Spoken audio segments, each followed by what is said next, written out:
Welcome back to Spring Into Math 6. This is Mr. Stein, and today we're talking about fractions using multiplication.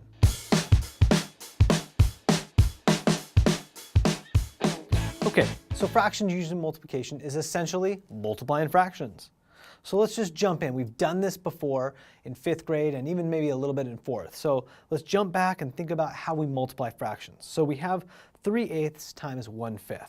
So we're going to multiply the first fraction essentially by the second. So we start by multiplying the numerators and then multiply the denominators. And then after that we have to evaluate the answer and see if we need to simplify it. So in this instance we have 3 times 1 is 3 and 8 times 5 is 40. So now we have 3/40. So then we have to see, is 3/40 in simplest form? And you can see that I already have the answer written, so you're assuming that it is, and it is, but let's think about why.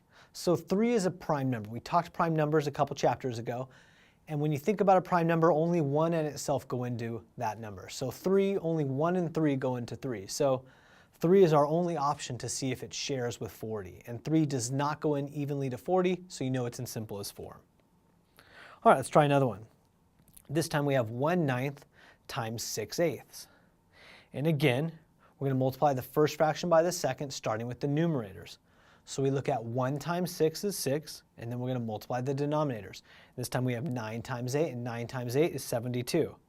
And then again, we have to evaluate if we need to simplify the fraction. So we have 70 seconds, I guess you would say. And then we have to think, does a 6 and a 72 share anything in common? Well, I know right away they are both going to share a 2 because they're both even numbers, because in the ones place they're both even numbers. So they're going to share a 2. So I could divide by 2, but I like to see if I can find something greater than that. And I right away know, based on all my factors, that 72 is a multiple of 6. So a factor of 72 is 6 times 12. So that means the 6 is shared by both the numerator and the denominator. So I'm just going to divide it out of it. So 6 divided by 6 is 1, and 72 divided by 6 is 12, so my new simplified fraction is 1/12. All right, let's look at another one. So let's try a few more, and this time with some mixed numbers. So how do we multiply a mixed number and a whole number? So first we need to look at what it means to multiply a mixed number and a whole number. Let's look at an example to better understand this. So our example is 6 times 1 and 1/4. So first you need to convert the mixed fraction into an improper fraction. A mixed number refers to wholes and parts. All right, so we have our 1 and 1/4, and that's going to equal 5/4. And the way that we did that is essentially we said the denominator times our whole number, so 4 times 1 is 4, plus our numerator, which gives us 5, over our same denominator, so we have 5/4. So now our next step is to make 6 into a fraction. And so to do that, you just simply put it over 1. And then you just multiply across. So then you say 6 times 5 is 30, 1 times 4 is 4. So now I'm left with 30/4. But we can't leave it as a mixed number like that, or excuse me, an improper fraction. We need to turn it into a mixed number.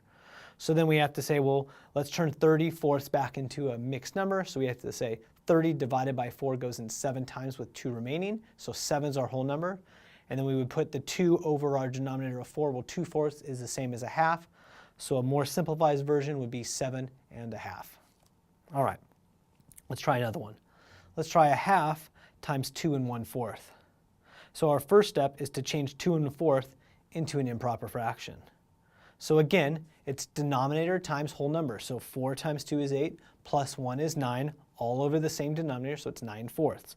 And now we just multiply it across. 1 times 9 is 9, 2 times 4 is 8, so we're left with 9/8, and we can't leave it as an improper fraction. We need to turn it back into a mixed number.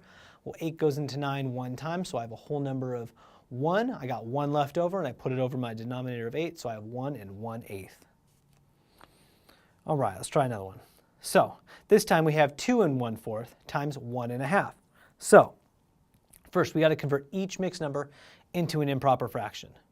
So we have 2 and 1/4, and again it's denominator times whole number plus numerator over denominator. So 2 and 1/4 turns into 9/4, excuse me, and 1 1/2 turns to 3/2 because you take 2 times 1 is 2 plus 1 is 3 over the 2, so you got 3 1/2. So now I rewrite the problem, 9/4 times 3/2. You multiply straight across, 9 times 3 is 27, 4 times 2 is 8, So now I have 27/8, then I'm going to have to divide it in. So how many times does 8 go into 27? Well, it goes in 3 times, and that would give you 24, so there's 3 left over, so it's 3 3/8. Okay, so that's going to be our mini lesson today on multiplying fractions. Take a look at the different components left in Canvas for you. I know you're going to do great. See you next time.